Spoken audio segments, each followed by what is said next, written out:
Chegamos ao último vídeo desta primeira série de uso da ferramenta Soona Ergonomia.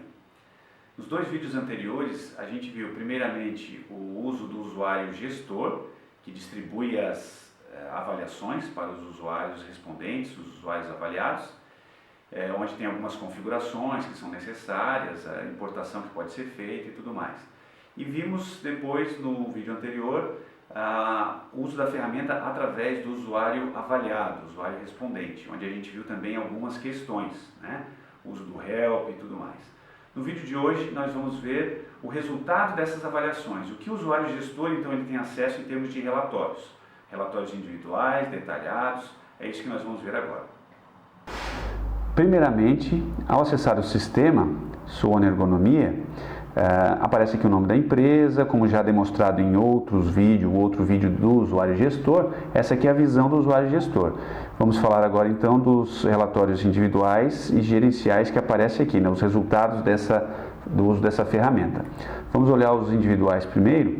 Aqui estão os filtros de seleção, data de início e fim, nome, CPF, e-mail e o setor, né?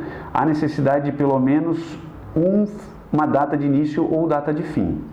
Vou selecionar aqui um usuário fictício que teria respondido, onde a gente tem acesso aqui a 3 informações: relatório individual resumido, relatório individual detalhado e exportar como arquivo CSV para o e-social, se for o caso.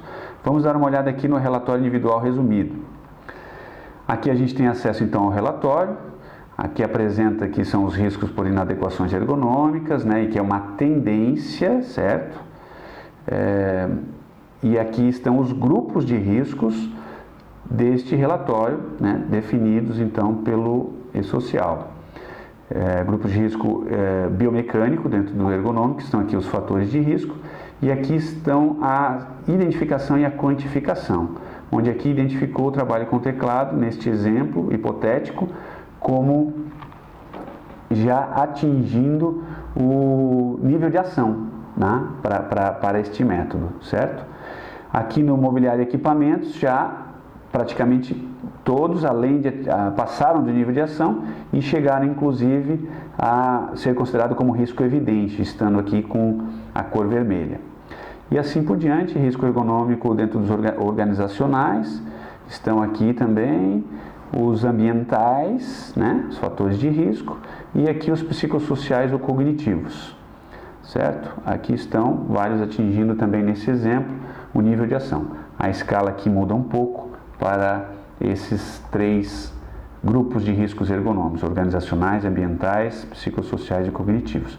Aqui está um quadro resumo, certo? E aqui uma descrição do método também de forma sucinta. Ok? Esse é o relatório individual resumido. Agora vamos ver o relatório individual detalhado, selecionando aqui o mesmo exemplo. O detalhado, ele já gera diretamente aqui um PDF, onde a gente pode abrir também no navegador. Está aqui, baixando ele rapidamente, ok, abrindo em outra aba.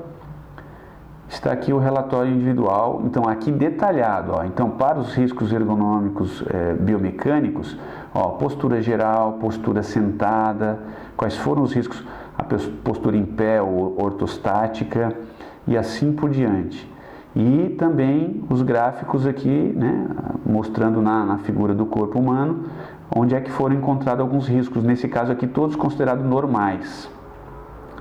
Esse aqui também para postura para o esforço físico dinâmico e assim por diante. A gente tem aqui então para a questão dos movimentos repetitivos. É um relatório bem detalhado com base no que o usuário respondente preencheu das informações. Então trata-se de uma ferramenta poderosa de avaliação aqui para o ergonomista, para o profissional médico, inclusive, se for realizar um atendimento de saúde ocupacional, se tiver acesso a essas informações. Ó. Aqui a gente consegue ver já a questão com teclado, o que está pegando, que dimensões, alcance, altura, entrou aqui como ação e daí vem as intervenções que podem ser feitas com o ergonomista, inclusive utilizando talvez algum método de diagnóstico, porque o método sono-ergonomia, como já falado no vídeo que explica o método, ele não é um método de diagnóstico, é um método que identifica e aponta um risco, ou seja, uma tendência, ele faz uma projeção, não é um método de diagnóstico. Aqui veja que nas questões de dores, nesse exemplo hipotético aqui, a pessoa está sentindo dores em algum percentual de dor, nada muito grave, mas já atingindo o nível de ação em várias partes do corpo, certo? Esse é o relatório individual detalhado, então. Voltando aqui, a gente tem também um relatório gerencial.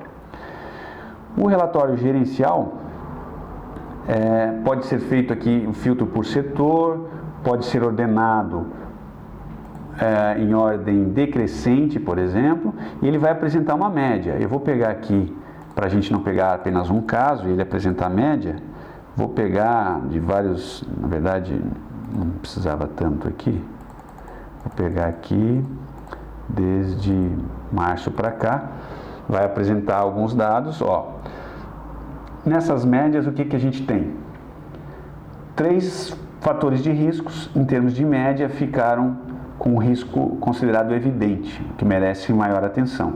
Depois já vem alguns aqui de imobiliário sem regulagem, exigência de múltiplas tarefas, situação de estresse, que estão no nível amarelo também, certo? Esse é o relatório gerencial.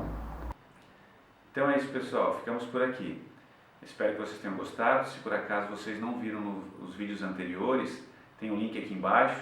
Caso tenham alguma dúvida ou ficar com alguma dúvida ainda, podem entrar em contato com a gente através dos nossos canais. Valeu, obrigado.